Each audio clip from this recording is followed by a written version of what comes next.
Parade Gong Kebiar dan kesenian klasik merupakan kegiatan rutin pemerintah Kota Denpasar yang dilaksanakan setiap tahun.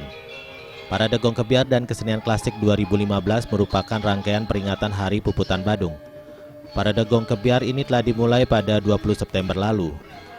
Pada 17 Oktober, Parade Gong Kebiar ditutup secara resmi oleh penjabat Wali Kota Denpasar Ana Agung Gede Grie. Dalam penutupan parade, penjabat Wali Kota menyerahkan piagam penghargaan kepada 44 peserta Parade Gong Kebiar dan kesenian klasik dari kategori anak-anak dan remaja serta sekegong wanita. Penjabat Wali Kota Denpasar Ana Agung Gede Grie mengatakan Parade Gong Kebiar yang merupakan gagasan mantan Wali Kota Denpasar ini merupakan kegiatan yang sangat positif. Parade Gong Kebiar dan kesenian klasik 2015 menjadi ajang bagi warga Kota Denpasar untuk unjuk bakat dan minat serta kreasi.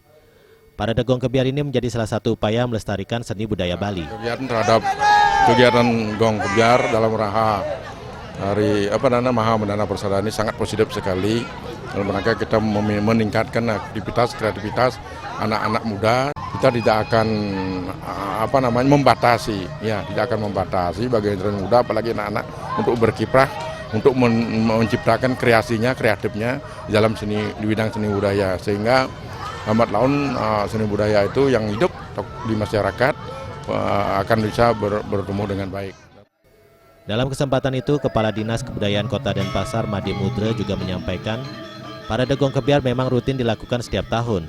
Selain sebagai rangkaian peringatan Hari Puputan Badung, parade ini menjadi wujud nyata dari salah satu visi Kota Denpasar, yakni Denpasar sebagai kota budaya.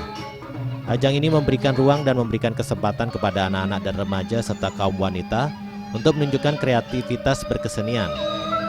Parade Gong Kebiar ini juga bertujuan menyeleksi seniman potensial untuk diberikan pelatihan khusus sehingga mampu tampil dalam pesta kesenian Bali mendatang maupun ajang kesenian bergengsi lainnya. Sebetulnya ini kan sudah bergerak, kreativitas ini sudah tumbuh berkembang dia, baik di tingkat Banjar, di tingkat Sanggar, kan begitu ya. Jadi pemerintah hanya bisa memotivasi, memfasilitasi. Ya di samping nanti ajangnya ini kan Oktober ya. Oktober nanti Desember sudah kita tetapkan tim definitif untuk ke PKB provinsi. Ya, salah satunya ajangnya seleksinya di sini. Pelaksanaan parade seperti ini diharapkan mampu melestarikan kesenian khususnya di bidang tabuh maupun tari. Dalam penutupan Parade Gong Kebiar, selain piagam penghargaan kepada 44 peserta, diserahkan penghargaan kepada 8 peserta parade yang dinilai memiliki penampilan terbaik dan menarik oleh pakar seni.